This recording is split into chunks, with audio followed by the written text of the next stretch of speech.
Hello, dear friends. Evil exposes itself when it decides to cling to power at any cost. Opinion piece. First Airman. In 19th century, ancient paraglider. He used silk and wood. He created a flexible wing in the Mosque of Córdoba. I go on, says Pedro Sánchez. His public disaffection is growing. Red hats are very offensive. General human negativism. Clinging to public office is suicidal. Reality is rarely what we think it is. Truth is truth, whether Agamemnon says it or his swineherd. Let's start. The first human being in history to fly was Andalusian, and not only did he fly, but he also invented the parachute and broke both of his legs. Abbas ibn Firnas was an Andalusian inventor, engineer, and aviator who was born in Ronda and lived in Córdoba between the years 810 and 887. He jumped twice from the tower of the mosque and is considered the first person to fly. In the year 8052, he successfully flew a human-born glider for a short distance, becoming the first person to achieve flight. Despite the accident and suffering injuries, he commented, "Now I know what birds feel." Ibn Firnas' pioneering work in aviation paved the way for future generations of inventors and engineers around the world, influencing the development of drone technology. His experiments with flight, including the use of silk wings and a wooden platform, marked an important milestone in the history of aviation. Ibn Firnas' dedication to exploring the sky and his contribution to aeronautics has left a lasting legacy that continues to inspire advances in aviation technology. The parachute invented by Abbas ibn Firnas in the 19th century was designed to allow a person to descend from a great height.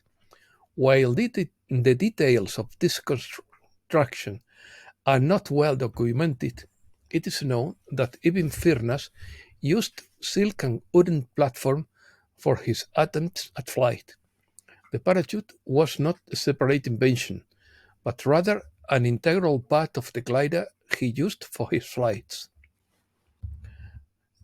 Ibn Firnas' glider was a precursor to modern paragliders, with a flexible wing that allowed a relatively controlled descent.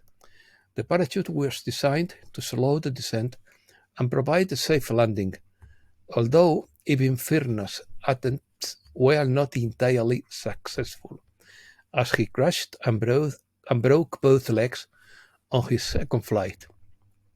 Despite the failures, Ibn Firnas is considered an aviation pioneer, and his experiments with flight have left a lasting legacy in this field.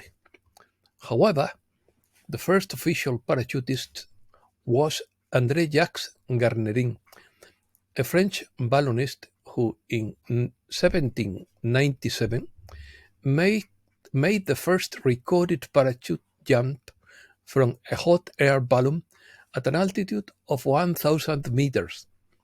Garnerin is considered the inventor of the modern parachute, which he developed without a rigid structure. The last stand. According to Benjamin Fulford, the inhabitants of the same planet should help each other because we live in an interdependent world and we rise and fall together.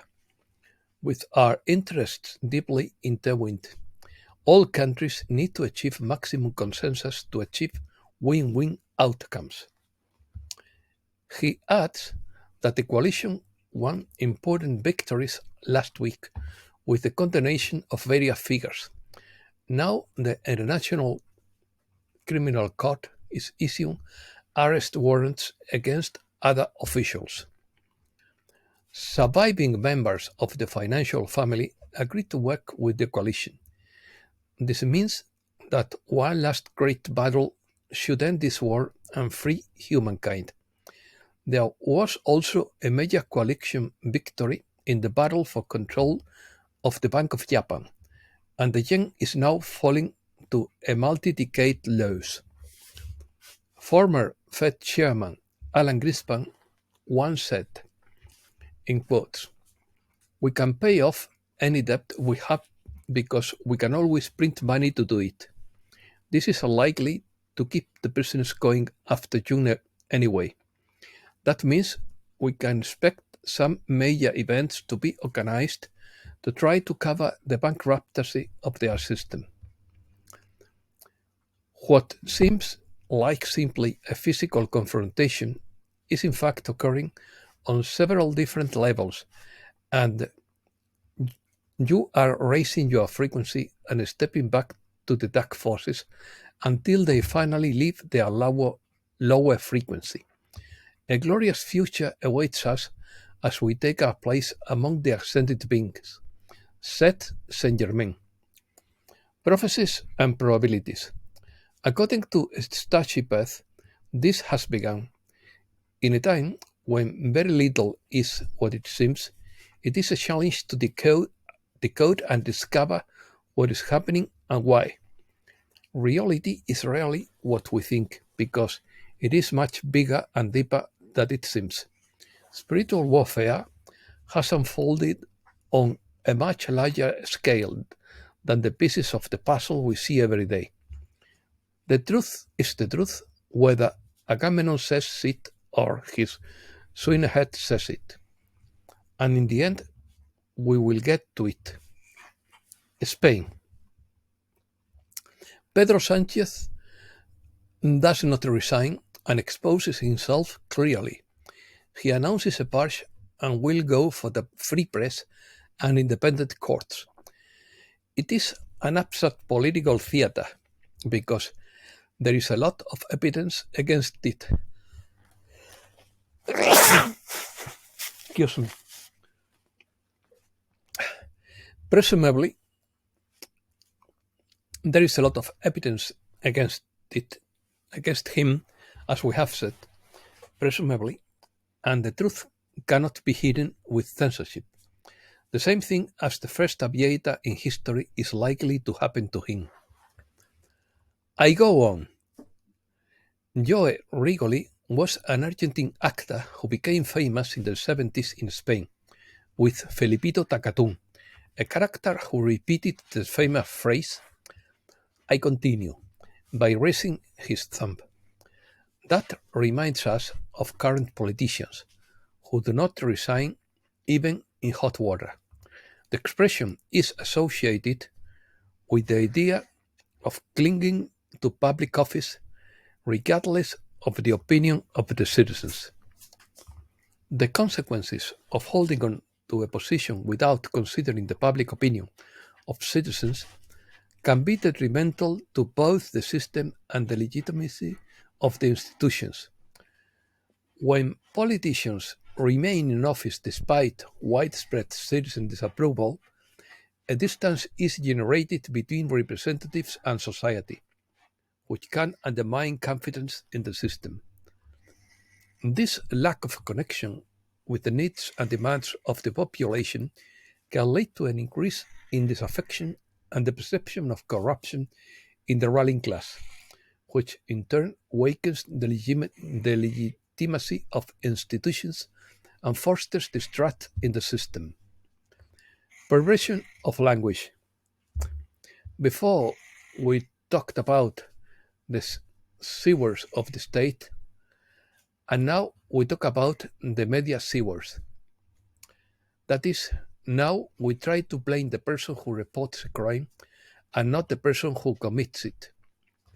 Lawfare is a word used when an alleged criminal tries to shift blame to the judge so as not to take responsibility for him.